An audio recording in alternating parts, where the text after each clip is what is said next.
Have you ever wandered into a tropical fruit market and noticed clusters of small, yellowish-brown orbs that almost resemble tiny potatoes, but somehow smell sweet and inviting?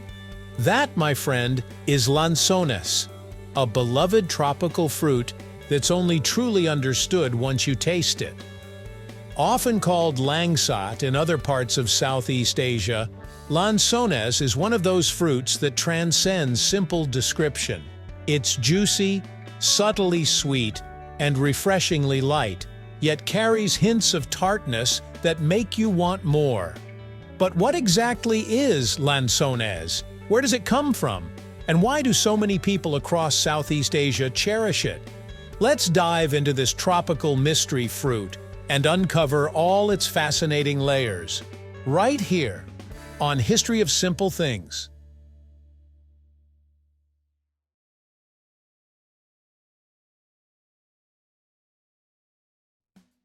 First off, let's talk about what Lanzones really is. Scientifically known as Lansium domesticum, this fruit grows on a tall tree belonging to the mahogany family. Yes, the same family known for fine timber. Lanzones is native to Southeast Asia, spreading naturally from the Malay Peninsula through Thailand, Malaysia, Indonesia, and into the Philippines, where it has become especially iconic. Now, here's where it gets a little linguistic.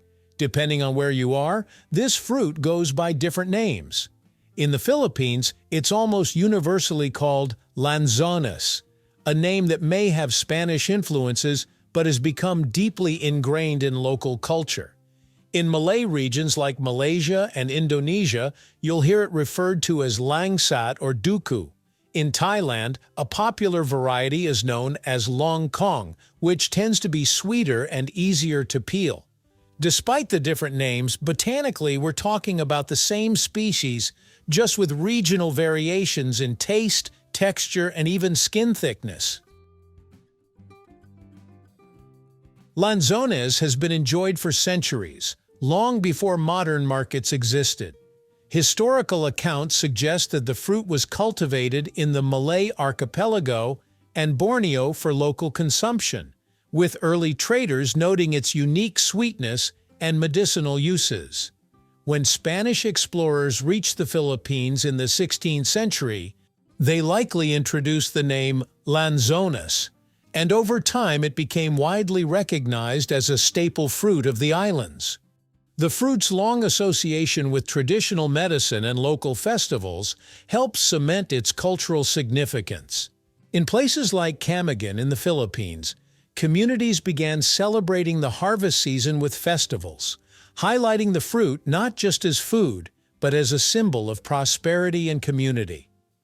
Through centuries of cultivation, selective breeding, and cross-regional trade, Lanzones spread throughout Southeast Asia, evolving into the varieties we know today.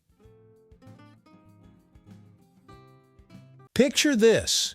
You're holding a small cluster of round fruits, each about the size of a large grape or a small plum, nestled together like a tiny bunch of grapes. The skin is thin and yellow-brown, a bit leathery but easy to peel back with your fingertips. Once you crack it open, you're greeted with segments of translucent, juicy flesh that look almost like miniature garlic cloves, but much more appetizing. The texture is tender and juicy, and the taste? That's where Lanzones really surprises people.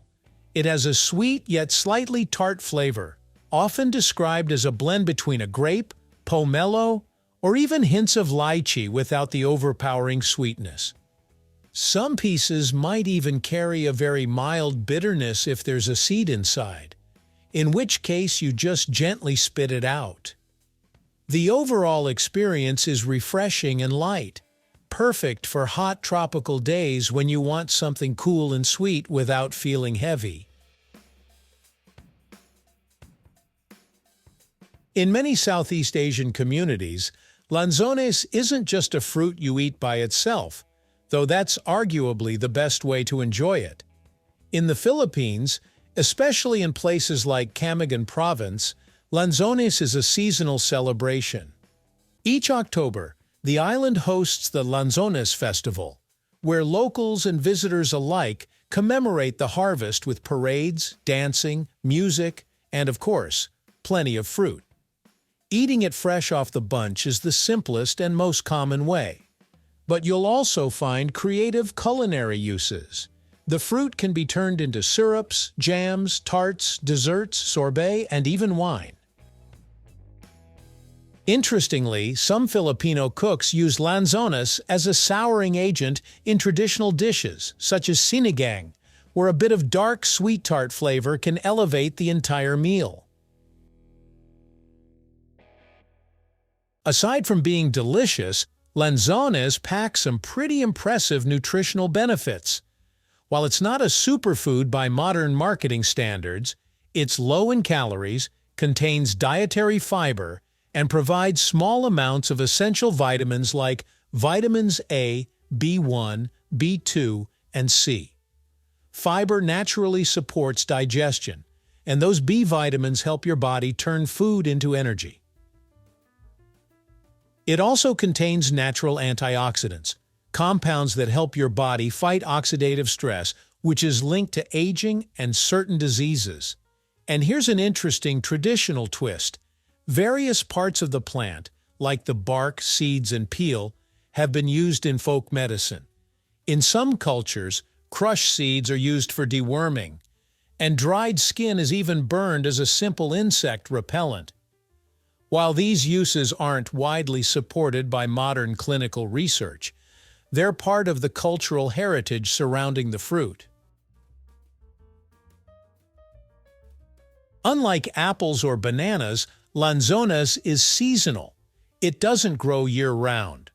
In much of Southeast Asia, its peak season falls around September to November, though in some areas you can find fruit earlier in the year depending on local climate. That seasonality is part of what makes it so special. When it's ripe and ready, people know it, and markets light up with fresh clusters.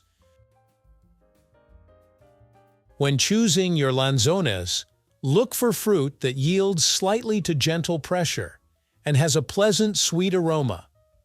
Avoid overly green fruits, those can be very sour, and don't go for ones that are overly soft or spotted, as they might be past their best. Once you bring them home, try to enjoy them soon. They have a relatively short shelf life compared to many other fruits. So there you have it. Lanzones isn't just another exotic fruit. It's a seasonal treasure steeped in culture, flavor, and tradition. From the sun-dappled groves of Southeast Asia to vibrant festivals celebrating its harvest, Lanzones offers a sensory experience that's both simple and unforgettable. Next time you see a cluster of these sweet, juicy segments, remember, you're holding a taste of tropical sunshine and centuries of Southeast Asian culinary tradition. Thank you for watching. If you have suggestions for our next video, feel free to share them in the comments below. We'll be sure to give you an acknowledgement for your contribution. Thank you for joining us on this journey through the history of simple things. Don't forget to like, subscribe, and stay tuned for more stories woven through the smallest details.